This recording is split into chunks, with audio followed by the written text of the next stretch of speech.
Section 4.3 Homework Point 21. Suppose a doctor measures the height x and the head circumference y of 8 children and obtains the data below.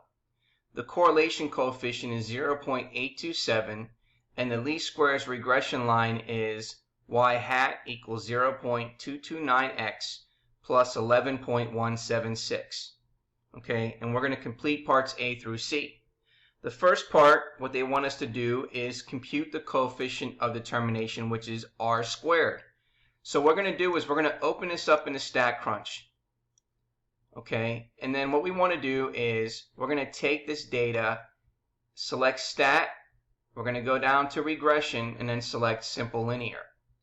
Again, the x variable is going to be the height x, and the y variable is going to be the head circumference, which is y.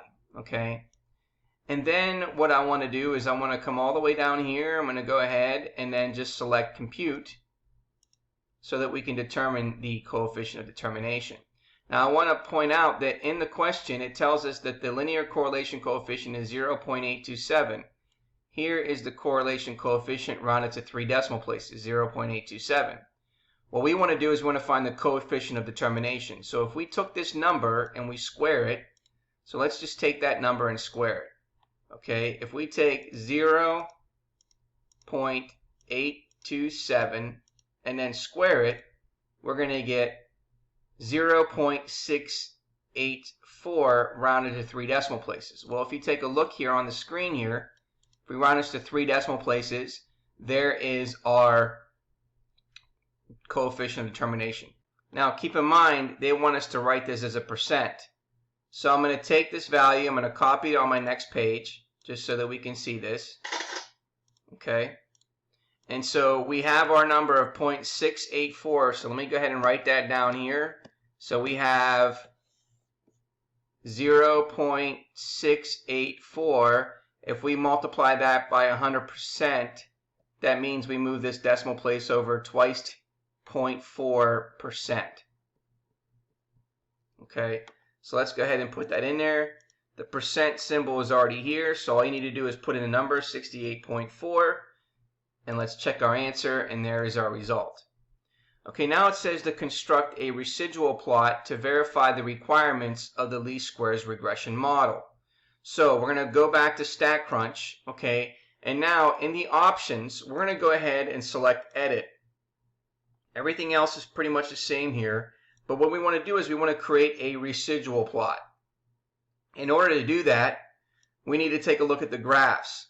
We're going to scroll down a little bit further, and we want to take the residuals versus the x values.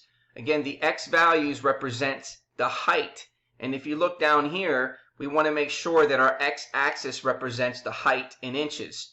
And the vertical axis is going to be the residuals. So we're going to go ahead and select that.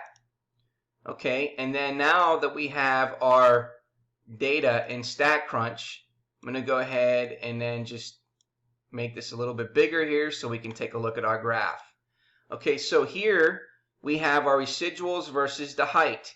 Now, if I want to make this a little clearer, I kind of want to put some grid lines in there. So what I'm going to do is I'm going to come back here, select edit, and I'm going to make sure that I have my horizontal lines and my vertical lines selected. And now, again, I need to expand this a little bit so I can clearly see this. Now, if I go to the right, now I can have the grid line so I can compare what's going on. Now, keep in mind here is the 0 horizontal line, okay? And therefore, we want to match that according to our graphs. Well, immediately, we can eliminate both B and D because the residual is located on the horizontal axis. So now we need to compare A and B. So if we take a look at A, let's go ahead and scroll that over to the right, and let's take a look at this graph here. Okay, so if we go through the 0 axis, we have a point up here, and there isn't a point over here. So it doesn't look like this is matching our graph. Let's take a look at C. Okay, so here is C. And so C doesn't look like it's matching our graph either. So it's either one or the other. So let's take a look again at A, and let's see if this matches.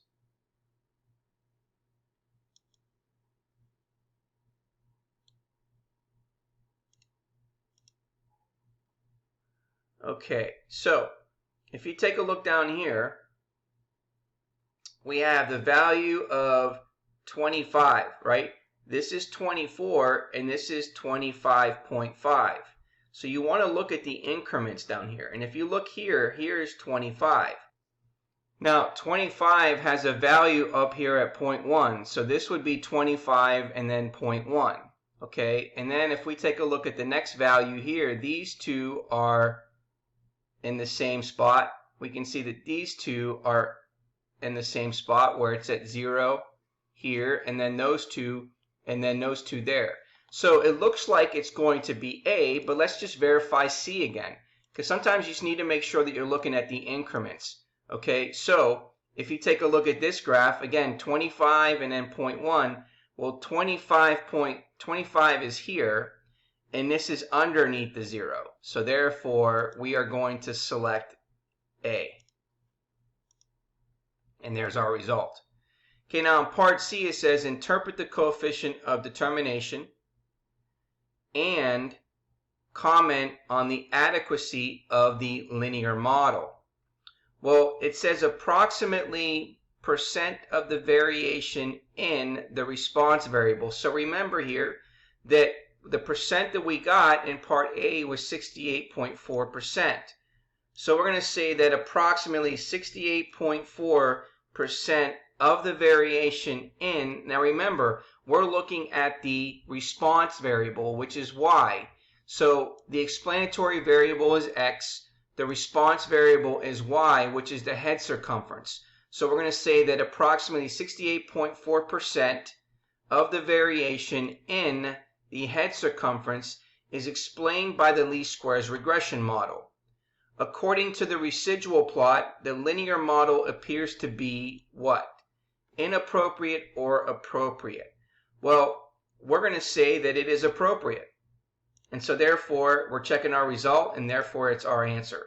Because there's no discernible pattern in our residual plot, and therefore we're going to say that it is appropriate.